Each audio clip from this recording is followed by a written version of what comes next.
So soalan yang seterusnya, yang paling crucial, sub or dub? Sub. Tolonglah sub. Sat. Tolong. Tolong. Jadi Cardinal Sin weh tengok tak. Tapi aku tak kat kadang. aku siapa kan ni? Depends. Betul?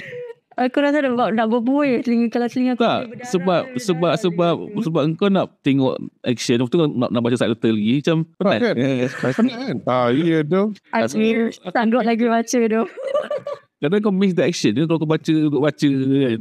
Macam aku tengok, okay, aku jadi peminat One Piece baru-baru lagi lah. Antara punca yang aku boleh speed up the process is dub.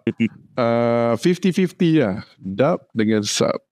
Tengok pada situation lah. Betul? Kalau aku, apa-apa show pun aku akan tengok bahasa asal dia. Sebab aku tak suka lah. Oh, kau sama macam mu. Mulut Ya. mulut gerak lain, suara keluar lain. Aku memang kena sub lah. Tak boleh lah. Because macam diorang punya voice actor diorang gives more character tau. Diorang macam memang mendalami karakter each of the anime punya characters tu. Lebih rasa lah emosi tu ke apa ke. Kalau benda tu kelakar ke, dia macam dia exaggerate kan. Ikut intonasi kan. Some of this dub ni kan, dia orang macam setakat lepas saja macam tu. Yelah. You don't really feel that thing that's happening there kan. So macam kurang lah.